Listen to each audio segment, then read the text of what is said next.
আসসালামু আলাইকুম, কেমন আছেন আপনারা সবাই? আশা করি ভালো আছেন, যে যেখানে আছেন সুস্থ আছেন। তো আপনাদের দয়ার আল্লাহর অশেষ রহমতে আমিও ভালো আছি।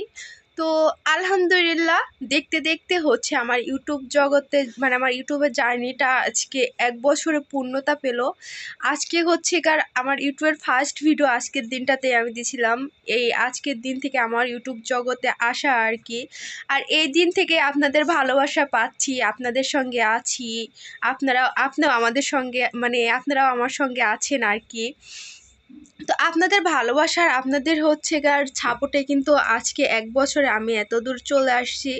আর আপনাদের ভালোবাসাতে কিন্তু মানে সব থেকে মেন ছিল, না হলে হয়তো বা আমি নিলে এত দূর উঠতেও পারতাম না। আপনাদের ভালোবাসা তো আছেই, তার সাথে অবশ্য তিশা ভাবির অবদানটা অনেক বেশি। সে আমাকে অনেক সাপোর্ট করছে, আর হয়তো সে সাপোর্ট না করলে এত দূর আসা সম্ভব হতো না। তো তাকে অনেক অনেক ধন্যবাদ, কারণ তার জন্য হয়তো মানে তানজিলাকে অনেক ধন্যবাদ, সে চ্যানেলটা খুলে দিছিল। তো তার জন্য আজকে এত দূর আসতে পারছি, 1 বছর পূরণ হলো। আর মানে কেমনে এত তাড়াতাড়ি যে 1 বছর হয়ে গেল বুঝতে পারলাম না, এত তাড়াতাড়ি তো দেখি আমাকে ইউটিউব থেকে স্বাগতম দেওয়া করা হয়েছে যে আপনার চ্যানেলের আজকে 1 বছর পূরণ হলো। আজকে চ্যানেলের বার্থডে নাকি ওখানে দিছে। তো যেহেতু চ্যানেলের বার্থডে, একটু যদি কেক না কাটি তাহলে কেমন দেখায়, মানুষের বার্থডে উদযাপন করলে নাকি এটা ভালো না, ইসলাম ধর্ম মানে না। কিন্তু এটা আমার চ্যানেলের বার্থডে, যেহেতু 1 বছর পূরণ হলো, তো ভাবলাম যেহেতু আমার চ্যানেলটার বার্থডে, একটু চ্যানেলের বার্থডে হিসেবে কেক তো কাটাই যায়, তাই না? এটাতে তো কোনো ইয়ে নাই।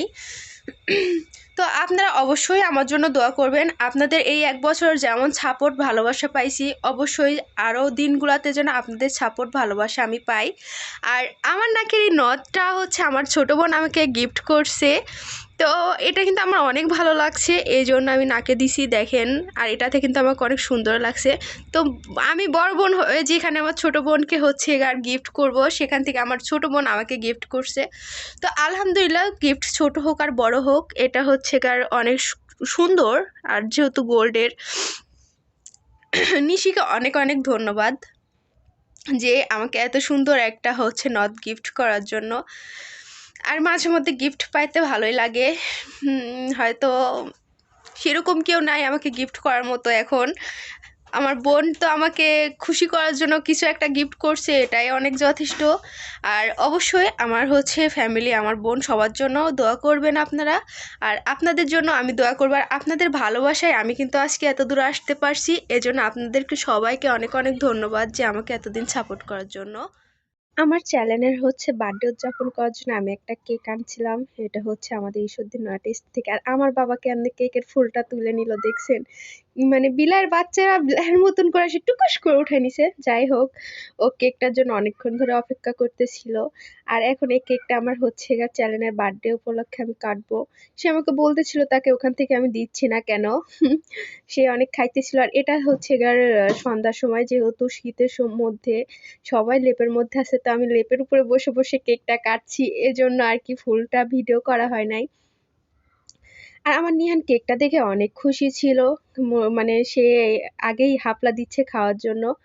যাই হোক, এটা আমার চ্যানেল মানে ইউটিউব জগতে আসা প্রথম 1 বছর হলো, সে উপলক্ষে আর কি এটা ছোট্ট করে একটু উদযাপন করলাম, কেকটা কাটলাম।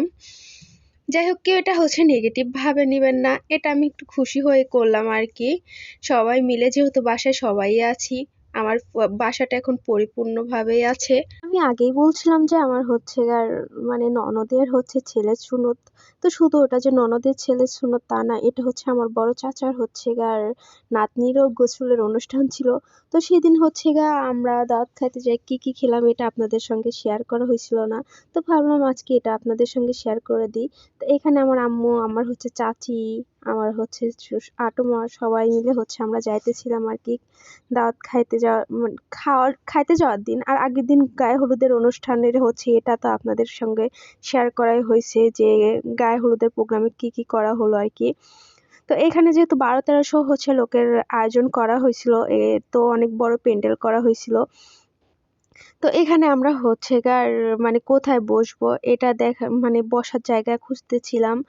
আর প্রোগ্রাম যেহেতু হচ্ছে অনেক বড়, তাহলে সিটগুলো মানে একটু বেশি বেশি থাকবে। তো ইয়ে মানে টেবিলও অনেক ছিল, বাট আমরা বসার জন্য মানে ভালো একটা জায়গা পাইতেছিলাম না।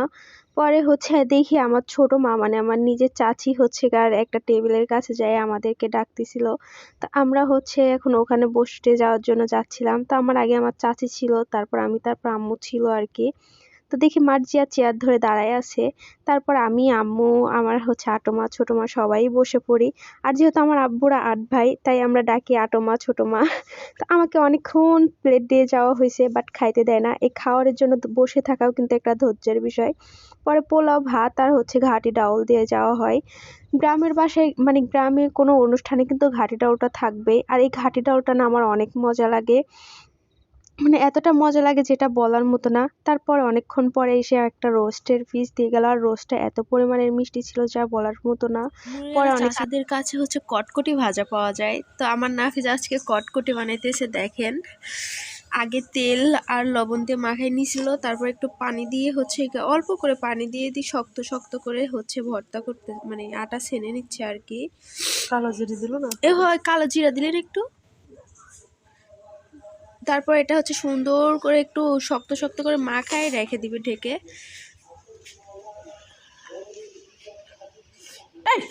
নাফিস একটু কালো জিরা হচ্ছে ওর সঙ্গে অ্যাড করছে। আর একটু পানি লাগবে আম্মু? না কি করো, হ্যাঁ দোলা করো, বল বানাও, বল বানাও। আর সবগুলা নিয়ে বল না গাধা, বল বানাও। হবে না, একটু পানি লাগবে না? অল্প একটু লাগবে। হাত পাত যেখানে দেখ খালি ওই আটার উপরে দেয়, যেখানে ঝুরঝুরা সেখানে দিতে হচ্ছে। আম্মু আর নাফিস কটকটির শেপ দিচ্ছে আর কি, মানে শুধু শুধু ছিঁড়ে ছিঁড়ে রেখে দিচ্ছে। এটা পরে তেলের উপর ভাজি করবে। আর এটা নাফিস প্রায় 2-3 ঘন্টা হচ্ছে একটু তেল আর হচ্ছে পানি দিয়ে শক্ত করে ডুয়ো করে রেখে দিছিল আর কি। 3 ঘন্টার পরে এরকম করে করে ছিটতেছিল আর কি। একটা তেল দিয়ে আম্মু হচ্ছে যেগুলা বানাই নিয়ে আসছিল ওগুলা তেলের উপরে দিয়ে ভাজি করতেছে। আর এগুলা ঠান্ডা হয়ে গেলে অনেক শক্ত হয়ে যাবে, তাই না আম্মু? তো এই যে দেখেন,